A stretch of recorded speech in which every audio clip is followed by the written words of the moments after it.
Slavili smo sinoć, cijenjeni gledatelji, veselili se i neka smo, i to jasno je svima zbog trice dancima. Igrala je naša Hrvatska, naša momčad, vrsta koja je u srcu domovine nogometa Engleske svrgnula s prijestolja aktualnoga prvaka Europe. Beskrajno smo željeli tih 1:0, za podstrek, za sve napore, za veliki trud i prigodu pokazati koliko možemo i vrijedimo. Hrvatska vodi 1:0. Hrvatska vodi 1:0.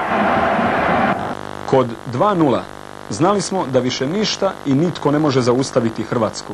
Znanje, srčanost i spremnost nas, njezinih ljudi, njezine djece. I 2:0.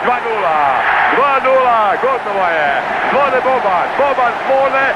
3:0 pred cijelom Europom i za cijelu Europu, baš kako je gestom pokazivao maestralni Šuker.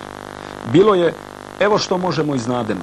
Ne možete i ne može se spriječiti jedan narod, jednu zemlju, jednu nogometnu momčad, da kad tad, unatoč svim preprekama, pokažu što i tko jesu i gdje jesmo. 3:0 je za Hrvatsku. Dopustite, cijenjeni gledatelji, kao i u životu, bilo je to puno više od igre. Stoga prekrasno imati svoju vrstu, biti uz nju i navijati za nju.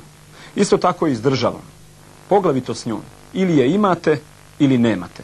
Ili je osjećate ili je ne zaslužujete. Zbog onih koji se dvoje ili boje, a posebice onih koji zbog vlasti ne žele znati komu pripadaju, predlažem da se na izborne listiće stavi upit za kog ste navijali.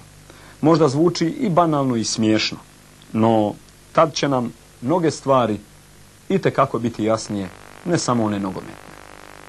Naravno, cijenjeni gledatelji, puno smo se ovom uspjehu hrvatske momčadi u Engleskoj radovali i svi mi u Mostaru. Tako i treba, za svoju domovinu i napokon za sve nas ovdje. Hvala za pozornost. Gledajte nas naravno ponovno i sutra navečer u isto vrijeme u 20:30, kada će s vama biti kolegica Aleksandra Saška Čoković. Želim vam svako dobro.